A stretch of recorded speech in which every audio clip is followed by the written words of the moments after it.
Red pill news, red pill news, red pill news, red pill news. I see what is going on out there for you and me. I am going to preach to you tonight about taking the red pill, opening up your eyes to the deceit of the machine, the programming from the TV, gonna change your life forever. But you know what? The best thing to do is observe other people if you want to not make the same mistakes they make. That's what red pill news is all about. And there's there's justice in this freaking world, sometimes there is justice. Sometimes let Reverend Angley preach to you the justice of Whoopi Goldberg being obese. And this is funny, right? I don't fat shame people, because it's not overweight people are the only ones left that seems to the PC world allows others to pick on. Now, when it comes to women, not so much. An obese woman, you're not allowed to pick on and make fun of out in the world of Hollywood and the world in front of cameras in the news. But men are still made fun of. Look at commercials. Look at what they throw at you about TV shows that here's the fat guy and there's always one fat guy. Most commercials don't have fat people unless there's a reason to put fat people in those commercials. If they're selling clothes for fat people, they put fat people in those commercials. Not even so much. I was watching this one commercial, and this they have a shot of this woman, of her face, her head basically, and her shoulders, right?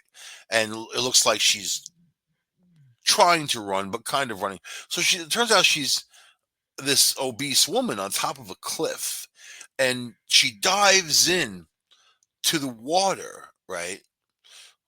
And they're putting the emphasis, of course, that the commercial was geared towards what do they say, plus figure. They have all kinds of nice names for morbid obesity.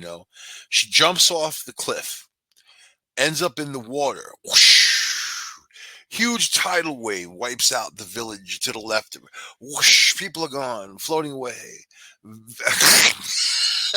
I'm just kidding. That didn't happen. It happened in my mind, which made the commercial more interesting. So she's swimming around the water, and then there's other obese women in the water also swimming around. And you're thinking, what is it about this place? There's so many obese women, just don't eat the food there or something, you know. But they were just trying to sell something for obese women, painting the image, confusing the hell out of the local whale population, of course. They didn't know what the hell was going on. But the reality is the world is geared, the commercial world is geared for taking your money out of your pocket. Religion is geared for taking the money out of your pocket. The government's geared for taking your money out of your pocket. So if they all want your money, it seems like you got some control and power in there somewhere. You know what I mean? But fat shaming is wrong to do. I was a fat kid in school. People tortured me over it, made my life a living hell until I was tall enough and big enough where they were afraid of me. And then I was the big guy in the room. It became like that, but still, it's just the low mentality of picking on someone who's different than other than yourself. But yeah, you're not going to see obese people in these financial commercials. You're not going to see them in these nice clothing commercials or even Target and places like that. They're not looking for that audience. By the way, they say that 60% of the United States of America is either overweight or obese. 60%, right? 6 out of 10 people are pushing the pounds. Probably more American to be fat than not be fat. But you don't see it represented in commercials. You also don't see poor people represented in commercials. They're always these family settings or people who are in high-end homes, really nice appliances, nice stuff. You know what? That's not really representative of the masses, but they're pushing an image, right? And they want people to define themselves by their possessions, their wealth, but not by what kind of people they are. So anyway, that brings me to The View. I have said always that the View, I won't say it. I won't say it. Barbara Corkin. You know what Barbara Corkin is? So, Corcoran, Corcoran. She's the one. She's like the older one who's on the Shark Tank, right? The blonde haired one. I don't know if you watch Shark Tank. I've seen it. You know, I've watched it for a few seasons, and just, it doesn't have anything for me. You know, it was interesting for a minute. Like, it's interesting when you don't have no channels. You know, like if you're forced to watch, you're forced to watch something like that. Then you only have a few things to choose from. It's the lowest common denominator. But all right, so she goes on the View, and now she had to apologize to morbidly obese Whoopi Goldberg. Shark Tank regular Barbara Corcoran bared her shark teeth during her Thursday visit to The View, and now viewers are accusing her of fat shaming co host Whoopi Goldberg. Whoopi Goldberg looks like she swallowed a Volkswagen. And I can say that because this woman, Whoopi Goldberg, relentlessly went after Oprah Winfrey for being overweight. Not just Oprah, but Oprah especially. She attacked her. She made her part of her comedy routines. She smashed her anytime she fat, this, fat, that, whatever. Oprah, anybody who has a lifelong battle with fat knows the battle. If you don't, then you have no clue. You can't even talk. You don't even have an opinion. Unless you try to actually lose weight, then you gain back, lose it again, especially if you're an emotional eater. I'm an emotional eater. If I'm depressed, man, I'm going to go for my gelato, right? So I don't feel bad that Whoopi is tasting the cheeseburger finally, because she's the one who actually tortured people when she was all thin and whatever, svelte. Now she's round. I, yeah, round. The real estate mogul, who was one from the Shark Tank, 72 years old, she is, made a cutting comment. Listen to the article. Listen to this is from page 6, but listen to the way it's worded as to how it pertains.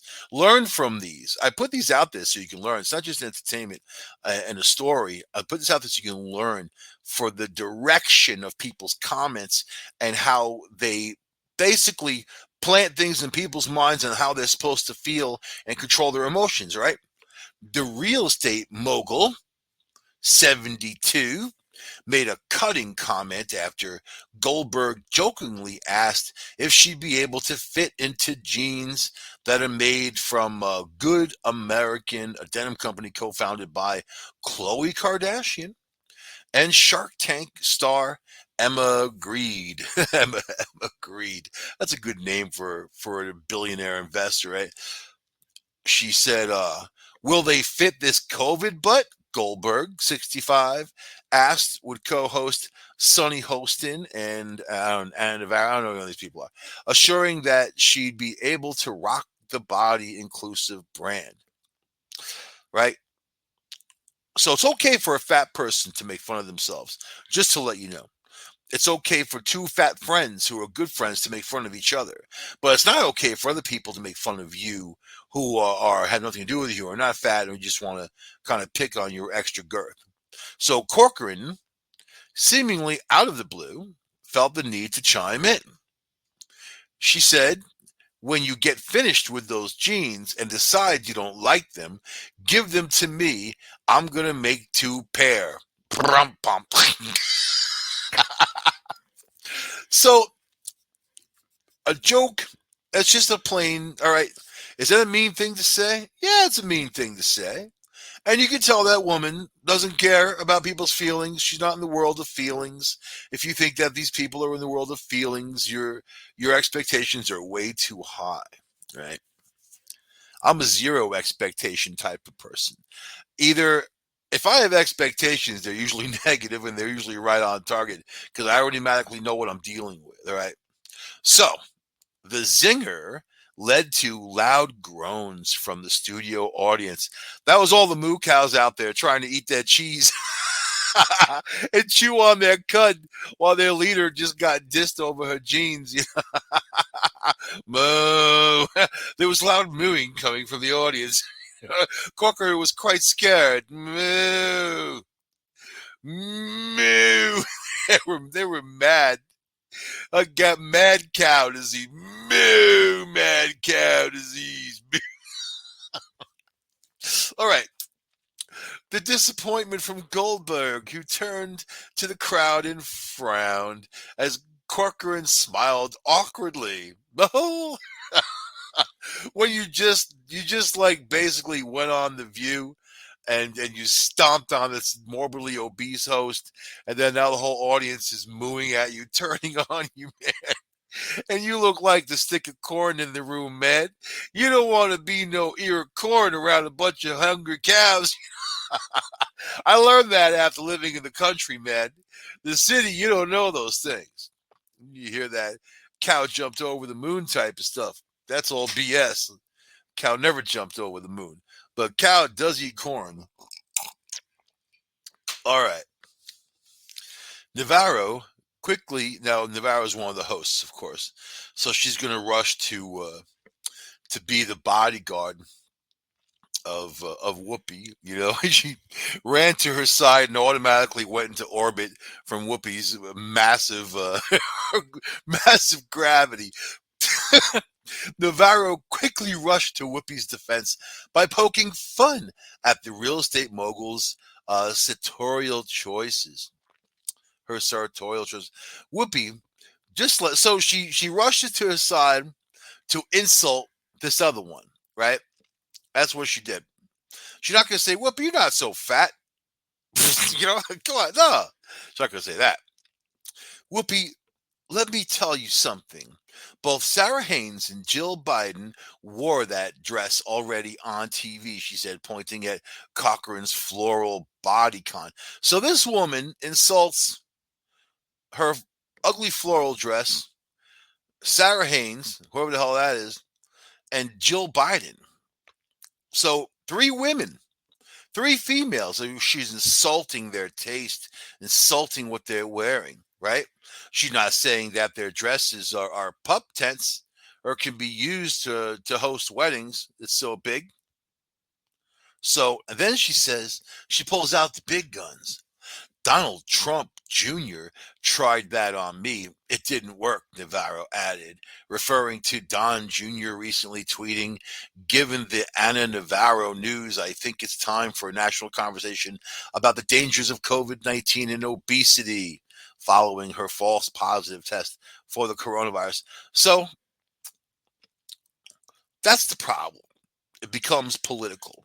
This woman makes a fat comment about Whoopi Goldberg, who has made fat comments about many people, including Oprah.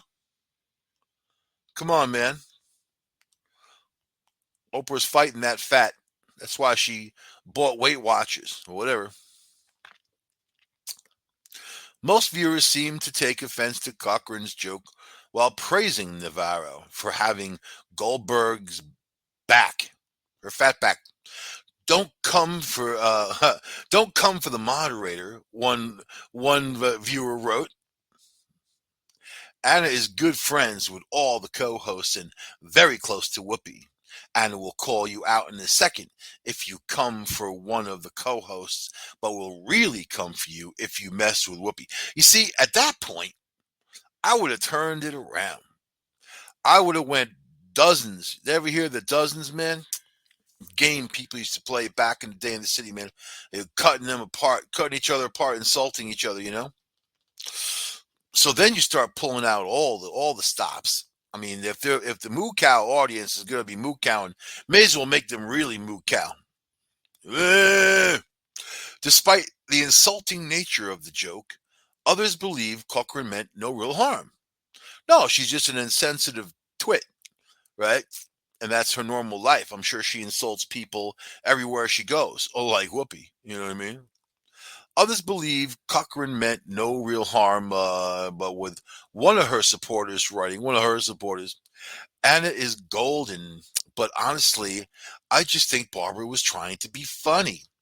Go easy on her, Whoopi. You fat broad.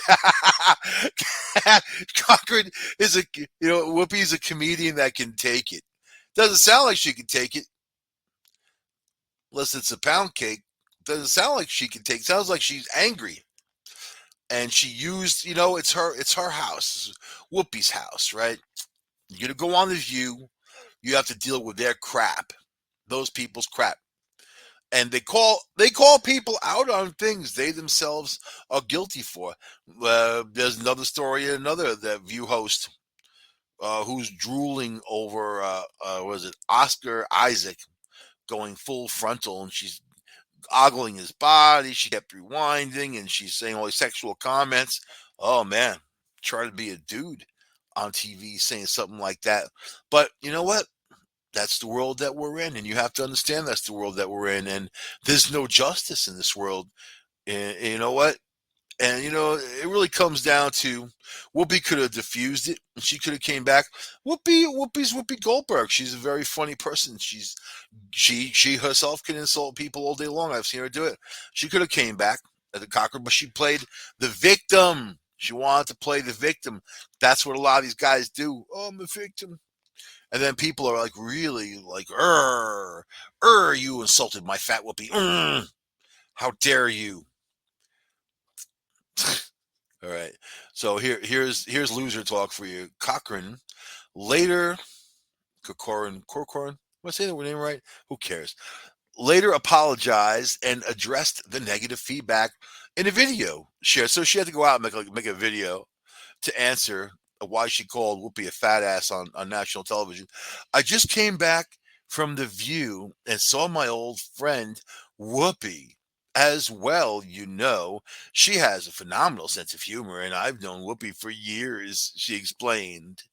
I made a joke on Whoopi's expense, which I now realize wasn't funny. Welcome to the comedy world. You're not funny. Now you're going to get hit in the head with a brick. She added, for anyone I may have offended unintentionally, I just want to say I'm really, really sorry. That's such BS. They're not sorry. Let me tell you about apologies. I never accept them, because if you do accept apology, you're giving the person a green light to do what the hell terrible thing they did over again. And nobody ever means it when they say they're sorry. They don't. They don't. They don't.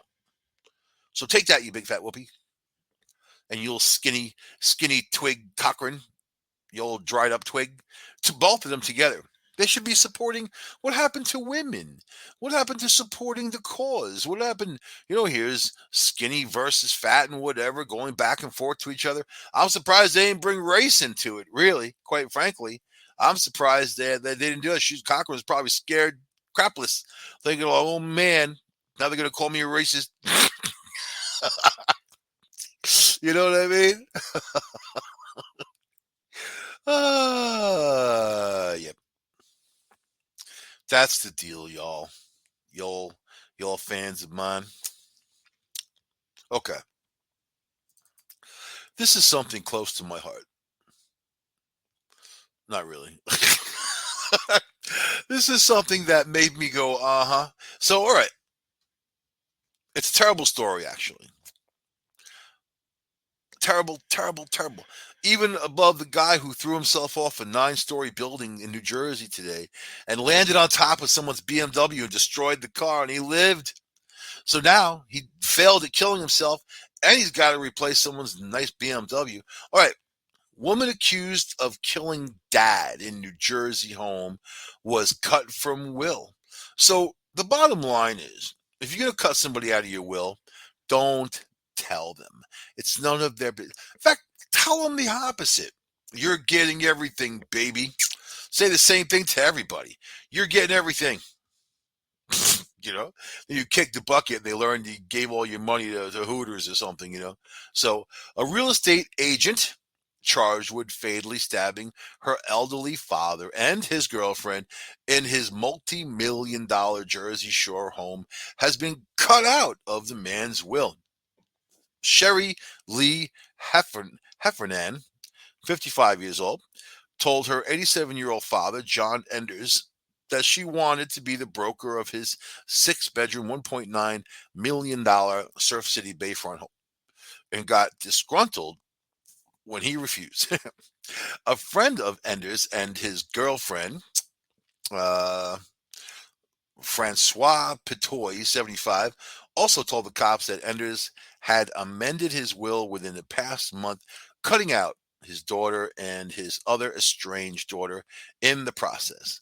The couple was found dead with multiple obvious stab wounds inside Ender's home Sunday after the cops were called there to conduct a welfare check. Surveillance camera footage caught a white RV, similar to the Winnebago that Heffernan owns, pulling up. You take a Winnebago to a murder. You know what I mean? You pull it up to her father's North 7th Street. Talk about inconspicuous. Don't you want to be inconspicuous? A big RV. May as well just paint on the side. I'm the killer.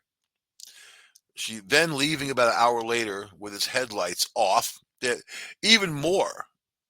You get to drive an RV to a murder and then leave the murder in an RV in the dark with your headlights off. Then people are going to notice that going up the street. They're going to say, look at that RV going up the street without its headlights on. You know, at the time of day, people get mad. They're like, how dare they? The camera caught someone an hour later hopping a backyard fence near Ender's home while holding an orange bag and wearing clothes too large for them. So orange, yeah, go ahead and get your neon orange bag. Notice people have. I'm saying this because everybody saw this. The cameras saw it. The people saw it. Investigators who were called to the couple's home by a relative of Pitoy's 4 days later found a gruesome scene inside the residence with blood found in several locations and discarded rubber glove. Sounds terrible. This dude raised this girl, right? She's the one who did it. You know, he raised her, gave her everything. She's in her mid 50s. She's supposed to be set up, right? A relative of Heffernan told cops she left Pennsylvania to visit her father last Tuesday or Wednesday during a midnight dash. Yeah, she hopped in her RV and took off with the lights on. Then she killed the guy and took off with the lights off. I can't believe she did this, the family member told the cops, saying he had been the only one who drove the RV in the past 2 weeks. So she's the only one driving the RV. I think you got it, man. I like when people say, I can't believe it. You know, like, I can't believe it. You always hear that, like crime scenes or, Jeffrey Dahmer's neighbor. You know what I mean? That woman, she was like, I can't believe it. He killed all those people in there and ate them. He never buy groceries. He just buy condiments. Lots of condiments and hot dog rolls. The relative said that they and Heffernan had blamed Petoy for Enders wanting to sell his home, claiming she had been after his money. State police later found what apparently to be dried blood on the Winnebago's carpet, and the affidavit shows Heffernan did not have an attorney listed in court records. She'll get one for free from the government. So if she did it, hey man, it could have been somebody else driving that RV, right? Could be somebody else planting blood in the RV. That's pretty easy to do. It's a mystery. But the moral of the story is they're after your money. Doesn't matter who. They after your money. You get married, they after your money. You got a daughter, they after your money. Get sons, not so much. It depends on what they got going on. Usually dudes have their own thing going on. But I'm seeing this more and more in this world of, the older people want to cut people out, and then all of a sudden they die, and that's the extent of your life. That's the extent of all the love you gave. That's the extent of all the holidays, of all the things, the coming and going, and everything of everybody, all the stuff. Boom, it's about money. It's about money.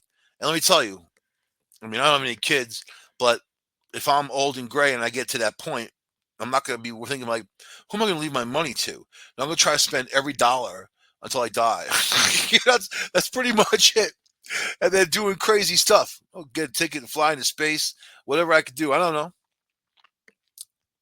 So I want to talk about. I want to talk about. What should we talk about first? I want to talk about bicyclists, man, cyclists, right?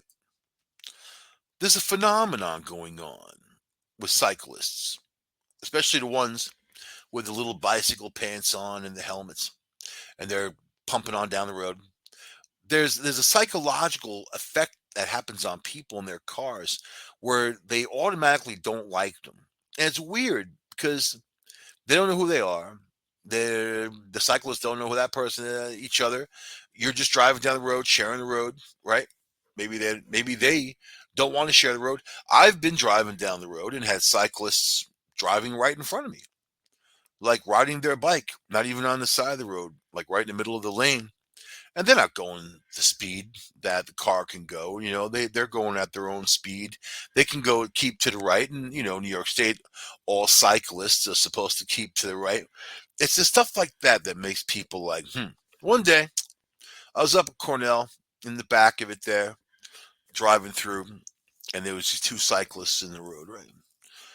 And they're riding tandem next to each other, talking to each other, and they're going like 10 miles an hour, and I'm behind them. A whole bunch of traffic's behind me. So these guys were just, they knew that cars were there. They didn't care, and that was kind of it just felt like some arrogant attitude to me. So as soon as I could, I passed them, which is my MO for everything. If something's going slow in front of me, I tend to pass it, no matter where or what. It's just kind of the thing. So I pass it, and this dude starts talking crap. Now, all I did was pass him. I didn't honk the horn. I didn't shout out profanities. I didn't do any of that. I could care less. You going slow? You're going at your pace. I'm going to go at my pace. My pace is not interfering. Your pace right now is interfering with me, but I'm going to get around you to resume what I was doing. That's the way I look at it with passing people. It's nothing against that person. There's lots of times you pass people on the highway and they're in a car and they speed up. So you have a hard time passing them, and that's just the mentality of humans sometimes. They don't like being passed. They should just be happy in their own nature, saying that I'm here going the speed. If I'm cruising down the road and sometimes I like to grab my camera and hit the highway, and whatever I see is what I get, and that type of thing. And I'm not in a hurry. What I'm doing is that I'm not trying to get somewhere. If someone's behind me and they want to go faster than me, I let them go. I'll pull over, let them pass. Who cares? Because I don't want them to interfere with what I'm doing. And I don't want what I'm doing to interfere with what they're doing. It's mutual respect, right? Bicyclers are different. And there are a lot of people who bold-faced hate cyclists. And because of that, a lot of them get killed because of it, or hurt or mangled because they get driven over by other people, right? So in this case, a 16-year-old. Now, a 16-year-old, kind of young to be driving, you'd say. In a lot of rural communities, they can. I still say it's too young to drive. 16-year-old driving a truck ran over multiple cyclists after he allegedly attempted to blow exhaust on them. All right. So you got these guys with these big pickup trucks, You ever see them? The big wheels, all high off the ground, and they've got like the big exhaust on there. I guess when they rev up their diesel, they can blast out this black smoke out of their exhaust. It's very low brow and not worthy of even your attention. Whenever I see these giant trucks, I automatically think small penis. It's kind of embedded in my brain. Yeah, you know what that means? Big wheels. You know what I mean? It's a compensation thing, isn't it? And they're usually little tiny guys too. You ever notice that? Like he's this huge giant truck, 3 times the size of your car, and then like it parks big, all that. Yeah, here comes this little tiny dude jump out. Look at that little guy. Just like somebody got to pour some water on it and get it grow. You know what I mean? But in this case, this happened in Texas. I'm going to read you two stories from Texas. Both are going to shock and alarm you, right? Both have to do with young people. A 16-year-old, well, let's see, a teen driving a truck in Texas ran over six cyclists on Saturday, sending four of them to the hospital with non life threatening injuries. The cyclists riding along a Houston highway. Uh, they were cruising along when a black diesel pickup truck intentionally slowed down and then accelerated in front of them to blow exhaust on the cyclists. So already, the kid's doing the wrong thing, not ignoring the cyclist. I'm going to slow down and F with these people. I'm going to blow exhaust on them, which could make, if those were like New York City cyclists, they'd shoot you for doing something like that. You know what I mean? Like that kind of shenanigan doesn't go on in a lot of places. In Texas, this is perfectly normal. I've been there a couple of times, a few times. All right. So I thought someone was dead, said cyclist Chase Farrell. And I know he talks like that, so I could do it. I heard a lot of crunching, like Captain Crunch cereal. First thing in the morning, I heard brakes, tires screeching, and people screaming. Okay. So KTRK reported that two of the cyclists were treated at local hospitals in Waller County, and two others were airlifted to a Houston hospital to be treated for head injuries. So who's going to pay for that? Your average airlift is around $30,000 to $50,000 when they bring you into a hospital. Do you know that? And your insurance is supposed to pay for it. A lot of times it doesn't. And then you have to foot the bill. Number one cause of bankruptcy in America is health concerns, lack of health insurance, lack of money. Farrell said the group was about 75 miles into their ride as they trained for an Ironman. Well, you're the Iron Man. Come on, you're the Iron Man. You can't deal with a pickup truck. After the truck blew exhaust on the cyclist in Farrell's lane, the driver attempted to do the same maneuver on cyclists riding ahead and somehow culminated in the collision. The reason he couldn't stop is because he was accelerating to blow more diesel fuel on these cyclists, Farrell said. He ended up hitting three people before his brakes even started. That's the problem being 16 and not knowing how to use a truck properly, man. Blow exhaust on people. Ugh, idiot. What an idiot. All right. Farrell added that the driver, identified as a 16-year-old male, was intentionally trying to harass cyclists. Authorities did not comment on the driver's condition.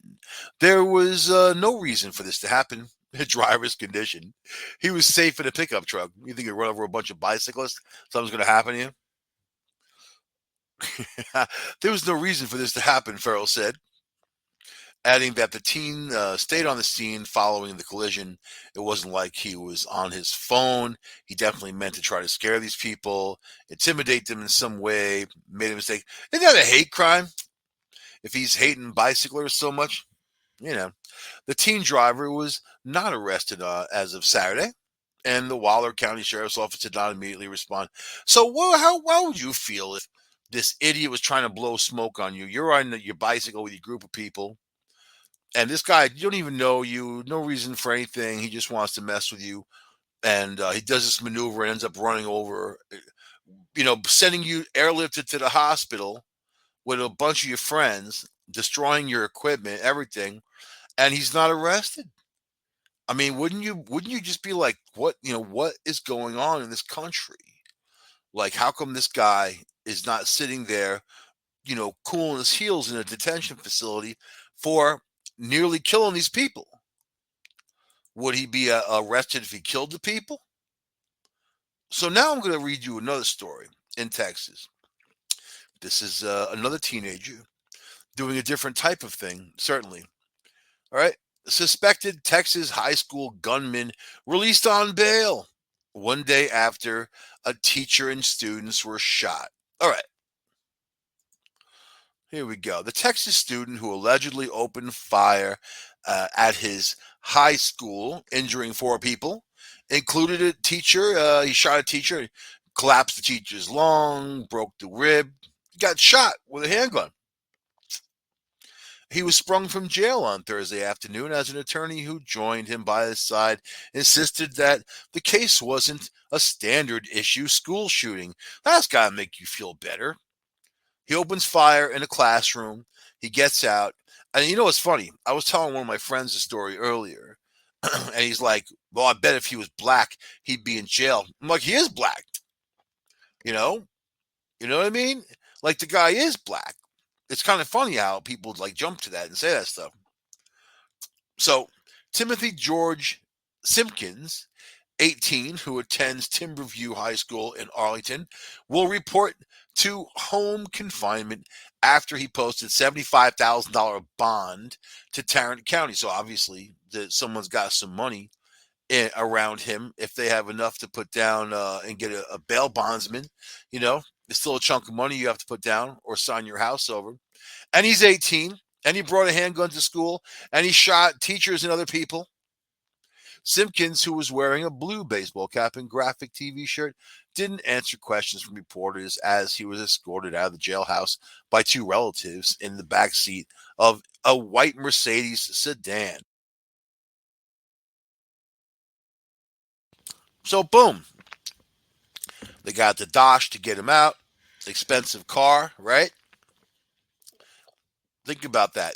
Think about instead of white privilege or black privilege, think about financial privilege and what it gets you. All right. Oh, as part of his release, he will also have to submit to drug and alcohol testing and wear a GPS. So, will that drug and alcohol testing and that GPS stop him from picking up a handgun and shooting other innocent people? Because as far as I'm concerned, this guy is a danger to the community and he belongs to be locked up where he can't hurt anybody, right? He brought a handgun into school and shot people. All right. Civil rights attorney Kim T. Cole, who spoke on behalf of the family, said so the family has a civil rights attorney. What the hell do you need a civil rights attorney for? This dude, a black kid who's 18, adult, brings a handgun to school and shoots people. What do you need civil rights for that? Ah, so it's becoming something different, isn't it? And it's not. She's the one who said it's not a standard issue school shooting. Okay, there are numerous school shootings that have occurred across the country, which are tragic. All school shootings are tragic, Cole said. However, in this situation, this was not someone who was just out to go and shoot a school and had made up their mind. You know, hey, I'm upset and I'm just going to shoot anyone. Right, right? This is what the civil rights attorney said. This was not the situation here. So I request the media correct their narrative with regard to what happened, and you'll all respect the family's privacy, right? Or that you should. Family spokesman has claimed that he acted out of self defense after being robbed and targeted by bullies. But he didn't shoot the bullies. He shot teachers. He shot other students. He just took the gun out and started shooting. It's not your standard school shooting, right? Wow. Look at what's happening in the world, man. Okay. Footage on social media allegedly shows Simpkin getting into an altercation during class with another student, which escalated to gunfire. The fight was broken up and the two students calmed down. But then Simpkins pulled out a firearm from his orange backpack and fired several shots that struck three people, according to an arrest warrant, right? Calvin Petit, a 25-year-old English teacher who jumped in to break up the fight, was shot in the back, suffering broken rib and collapsed lung.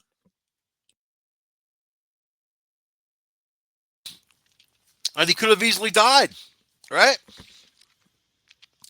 The other victims were identified as Zacchaeus Selby, Emifui Alupo, whatever, and Parisia Ultima, according to the bond document. Police have said a 15-year-old boy was in critical condition while a teenage girl was grazed by a bullet and that when they've been discharged from the hospital. A fourth victim, a pregnant woman, was injured during the fall during the shooting. So you have four people who were injured, three of them that were shot. Right? Simpkin was charged with 3 counts of aggravated assault with a deadly weapon. So this is Texas, and this is interesting. You have a situation where a dude, 18-year-old male, brings a gun to school, gets into an altercation with someone. Altercation's over, but then he pulls out the gun and shoots a bunch of innocent people, women and children. He shot women and children and a teacher, right? And one of them's in critical condition. And they let him go on for money. They let him go on bond. You are in danger in so many places in the United States of America. You are in danger. This government, because of all the nonsense they're engaged in, especially, you know, I mean, I don't know how you bring a gun into school and whip it out and shoot a bunch of people, and then you're home with an ankle bracelet, except money, right? Money and power. Or that town doesn't want to be labeled as something. They don't want to play the game. They have a civil rights attorney. You have a civil rights attorney because the guy shot a school.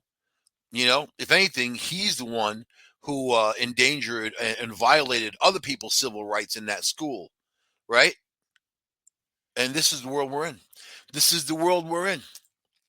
And yet again, Britney Spears takes off her clothes. You know what? A day without Britney Spears showing her boobs on social media is like a day without sunshine, man. So Britney Spears shares nude photos from vacation after conservatorship win.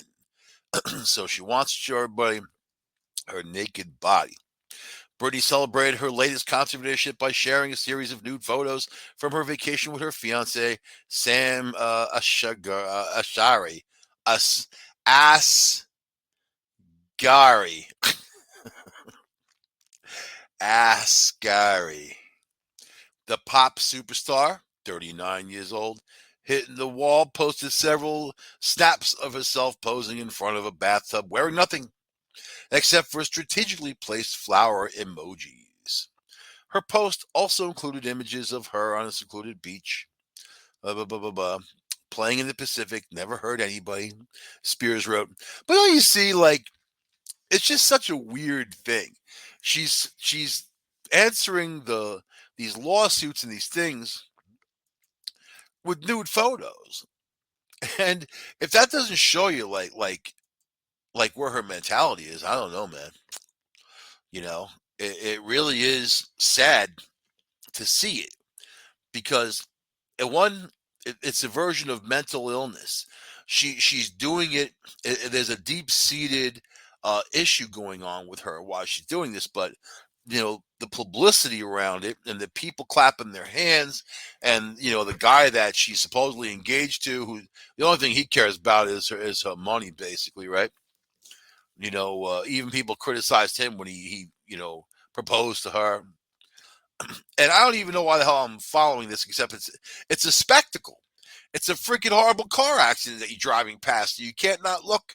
You can't not look. You gotta look. Oh my God, what's going on over there? Boobs. Britney's boobs. Who cares? Who cares about boobs? She does. You know what I mean? So it's kind of I don't feel bad for people. Only sometimes. You know what I mean?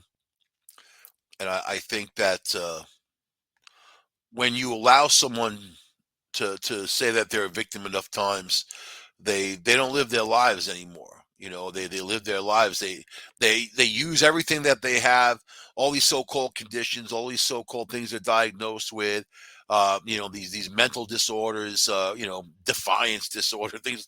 You hear all kinds of stuff. Let me tell you, man, people are people are people. And you have drug companies out there that make a pill for everything. The more conditions they have, the more pills they make, the more they get people hooked on pills, and the more it's a controlling factor. I've heard people who are very famous describe themselves as the conditions that they've been diagnosed as. They don't have an identity anymore. They have become that condition. Right. The more you see this in society, the more you deal with people with this, the more they're harder to deal with. So, which brings me to Normus Reedus and Helen Christensen's 21-year-old son who was arrested for assault. And I'm looking at this dude right now. He looks very light, we'll say. I'm not going to sing songs about Norman Reedus.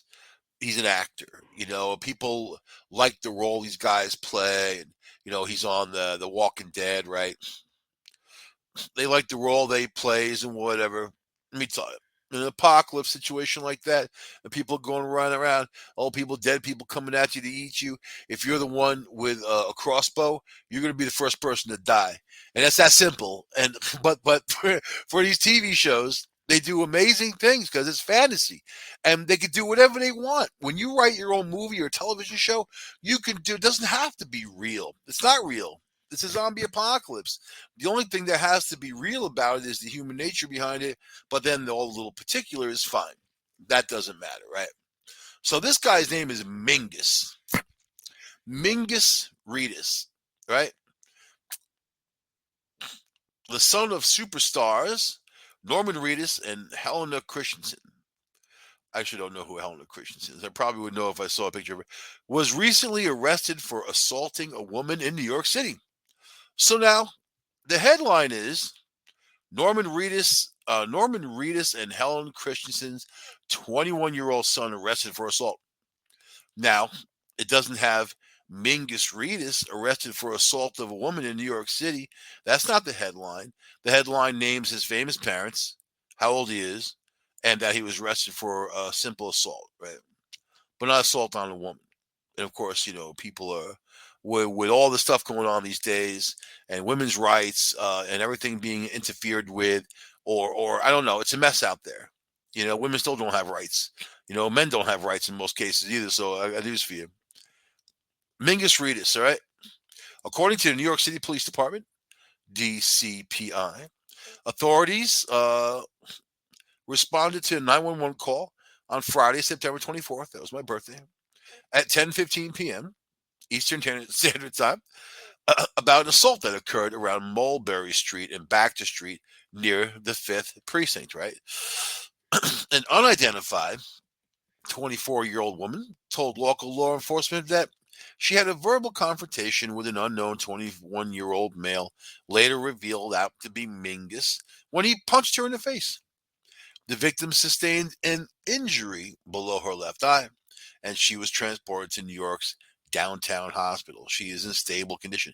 She's lucky she wasn't in Texas in school getting shot by a dude who's running the streets. Just throw that in there. And she's also lucky that this Mingus, it looks like a weak little dude. But anyway.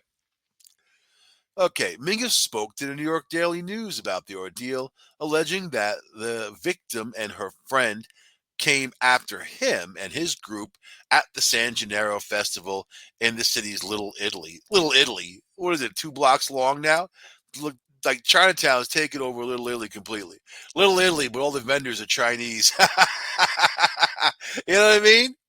All the vendors, and their pizza tastes like egg rolls. How dare you? Celebrity kids who model. Here we go. According to the 21-year-old star, she threw his arm out. He threw his arm out to protect himself from the woman and accidentally hit her. So she's close enough to him, saying whatever she's saying. Why would she attack Mingus? And he's like, I'm going to put my hands up now to protect myself. And he bopped her in the face. That doesn't sound even remotely right. It was instinct, he explained about the incident. I was reacting to them swarming me. They were swarming me like zombies, and I was afraid for my safety and the safety of my group. His group. Who you got in there? I want to see Mingus's group, man. That's the other part of the story. He continued, "We didn't think anything of it, but these 5 girls followed us for 2 blocks, throwing food at us and yelling. We told them to leave us alone, but they kept following, threatening to hurt my girlfriend and her friend. These girls swarmed me," he alleged, one pulling my hair from my back, another throwing water in my face. Mingus recalled throwing his arms out to defend himself from the woman and her friends when he hit one of them. 10 seconds later, the police got involved. 10 seconds. They're fast on the scene, man. NYPD. Mingus shared police saw one of the girls hurt and refused to listen to the context. My intention for that day was to mind my own business and play fair games. That's what he said. Mind his own business and go to San Gennaro Fest and play Chinese checkers in his own fair game. According to the outlet, the star is expected in court in upcoming weeks. Representative for Norman and Helena had no immediate comment about Mingus. So all of a sudden, a bunch of girls start messing with you for no reason in New York City, throw food at you, pull your hair. Yeah, these guys guarantee there's alcohol involved, guarantee the other stuff too, guarantee they just got into it, and these guys weren't really secure enough to shake a gaggle of girls. But good. That's a good show to end. That's a good story to end the show with me. But yeah. Oh, I want to talk about this one too. We just don't have the time, though. Don't have the time. We'll do this next week. Girlfriend draws up 17-page contract for Tinder flame after dating 2 weeks. This girl made it. I got to talk about that. It's funny as hell. 17-page contract to date somebody. Remember when dating was easy? You saw someone you like. Hey, you want to go out? Yeah. And you go. Go have a good time. You go to San Gennaro and get harassed by a gaggle of girls and get a punch one in the face. I was defending myself. If you can't handle a bunch of girls, you're not going to handle some zombie thing, man. You know what? Apples do fall far from the tree. That's got to take Norman Reedus. He's got to be sitting there like, ugh. Ugh. What is he known for anyway? Killing zombies.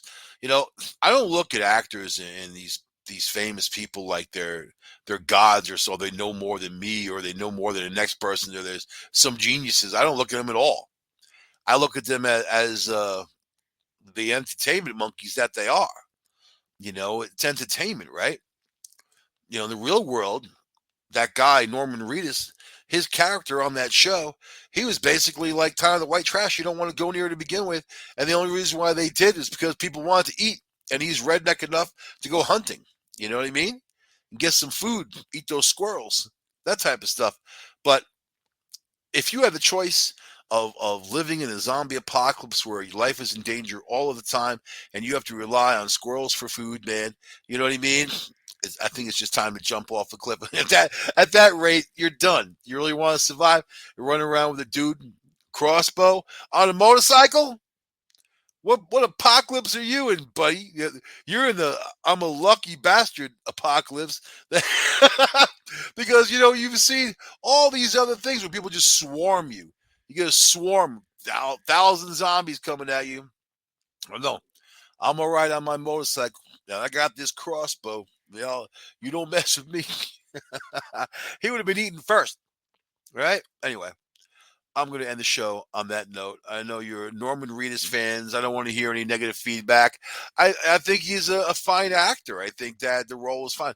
I stopped watching The Walking Dead basically when they killed that one dude. I mean, you know, Glenn.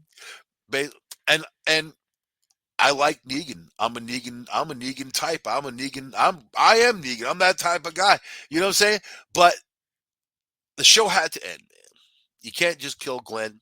Glenn, And his whole thing, his downfall was that relationship with the girl, man. You know, he was happy go lucky, light, funny until he met her. His whole life went down the toilet. Let that be a lesson to you out there in the zombie apocalypse and not. Make your right relationship choices, man. That's all. And if you're driving past bicyclists, give them the right of way. And if you see Norman Reedus' son at a San Gennaro festival out there, make sure you don't pull his hair. I will say goodbye to you on the show. I'll see you guys next week on the Red Pill News. Take the red pill, take the red pill, take the red pill. Y'all, on United Public Radio Network, UPRNTalkradio.com. Bye.